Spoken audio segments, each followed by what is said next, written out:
ดังสุดยันในตรงตักไม่ส่งถึงบอกเมียวตะการสะเท้าเขาตั้งบนดังเสียงและหอมด้วยตราธรรมะบริษัทบังสโลกังบุคคลเดียวเขาตั้งบนดังเสียงเขามือดันวันมือไหนนี่ก็นางหือบริเป็นตั้งหูตั้งหัน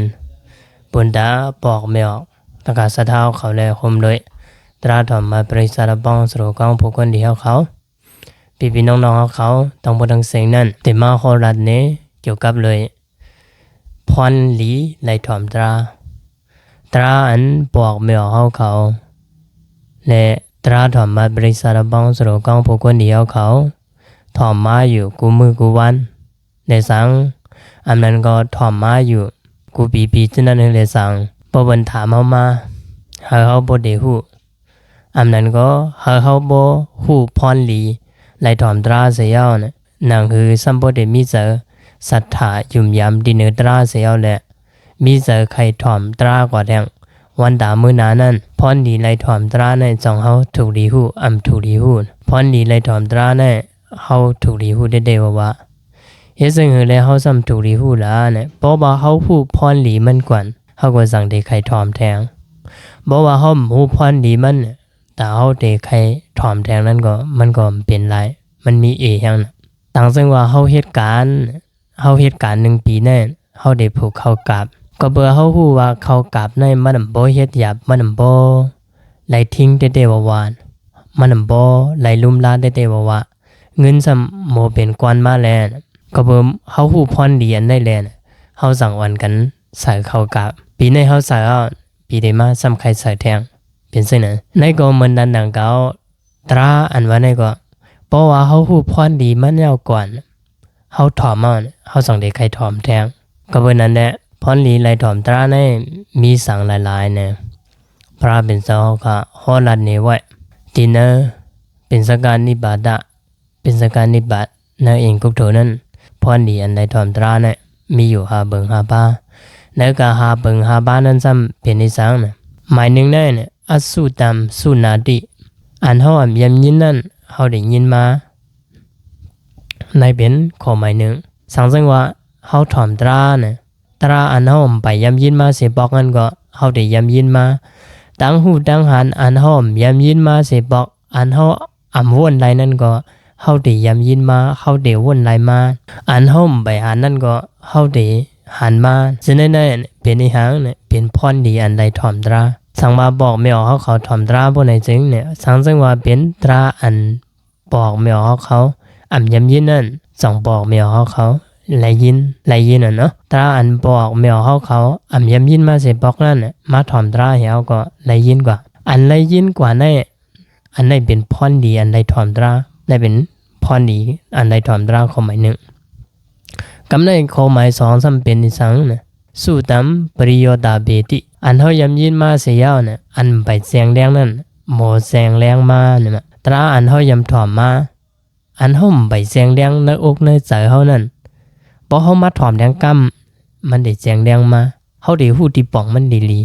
ซ้ำถ่อมได้แล้วนะตรา1ปุกง่ายน่ะถ่อม1ปอกให้ป่องใส่แล้วดังถ่อม2ปอกให้ป่องใส่นั่นน่ะอันละป่องใส่หรืออันละอันนี้นอนในใจจะได้พอถ่อม2ปอกให้ตีป่องใส่นำมาเลยสิอันถ่อมปอก1ก็เพราะซึ่งนั้นได้น่ะสุดัมปริโยตาเบติอันเฮายำยินมาแหอันไปแสงแดงนั่นก็มันได้แสงแรงมาอันนี้เป็นพรดีไหลถ่อมตราหมาย2ข้อหมาย3เก่งคำวิหานติเก่งคำวิหานติอันว่าในซ้ำมันมีที่บอกว่าอันเฮาถังเถิมอันเฮาถังพิษอันเฮายุ่มยามตัวเจ้าเก่าอันเฮามีสัมสยานั้นเป็นโมเป็นหางมาพอเฮาถ่อมตราในบ่หายหลายมาเบิ่งแตกมันกูนเฮาในสังซึ่งว่าเฮาตายกว่าใจเฮาเซ็งกว่านะคำพ้องแต่ยุ่มยามพอไปหลาย7วันมันไปกว่าเกิดมันถึงอยู่ซ้ำเฮาอยู่คำบอกเดทางที่ไหนก้อยกะตีเต้มันโกนเฮาสังซึ่งว่าตายกว่าเพราะว่าหนึ่งแหละดังเพราะว่าหนึ่งนั่นมันตื่นแข่งกันเสียตายตัวเดียวเนี่ยก็กว่าเกิดเป็นสัตว์มาตัวเดียวในกำเดียวเพราะว่าตายเพราะว่ามองว่าสายสายมันเสียงกว่าเนี่ยมันกว่าเต็มมาทางกำเดียวนะฉะนั้นเนี่ยเขาก็มีดังยมเพชรว่าเพราะว่าตายกว่าบ่มไปหลาย7วันมันไปกว่าเกินมาหลาย เขาได้ใกล้ยินเขาได้ใกล้หันจังไหนตีเต้มันนำใจจังนั้นเพราะว่าตายมือเร็วเนี่ยก็มันก็ก่อเกิดมาขึ้นมือเร็วกำเร็วอ่ะตัวเต้ว่าเปิงกว่าภาวะมันกวยนะตัวเต้ว่าเปิงกว่าภาวะมันกวยมันดีกว่าเป็นผีห้าอันนั้นมันดีกว่าเป็นขึ้นก้นเนี่ยอันนั้นก็มันดีกว่าเป็นไปดูห้าไปด่าห้าอันนั้นก็ได้ตรงอะไรห้าก็เป็นสัตว์เดรัจฉานเช่นนั้นเด่นมันอยู่ที่พรดีกุศลอันมันยำเฮ็ดมาแล้วอยู่ที่การดีอยู่ที่มันยำมีเพียงยำดีมาเมื่อมันจึงมีสายใจนั่นกวยเส้นแน่เนี่ยพอเขามาถ่อมตาเนี่ยพอเขาเลยพูดกว่าจังนั้นเนี่ยมันปองว่าเนี่ยอันเขาทางเถิมฉะนั้นเนี่ยมันหมอหายกว่าอันเขามีตรงทางเถิมมันหายลายกว่าเนี่ยในเป็นอย่างเนี่ยเป็นพ่อนดีอันเขาเลยถ่อมตานะก็ในโคไมสีมาซ้ำเนี่ยติ๊กเทงอุซงกรอติติ๊กเทงอุซงกรอติอันมาแน่เนี่ยพ่อนดีอันเขาเลยถ่อมตาแน่เนี่ยปองว่าจังหื้อเนี่ยอายุตั้งเอาเขาเนี่ยก็มันหมอเมียนมายืมพิษนั่นมือปันพระเป็นซอกูนอข้ามอาสารสัตว์เนี่ยบอกแมวเขาต้องเซ็งที่คู่กันกูก่อนนะว่ามันแหมปอมันตายเนี่ยมันนอนน้ำลายเมื่อนั้น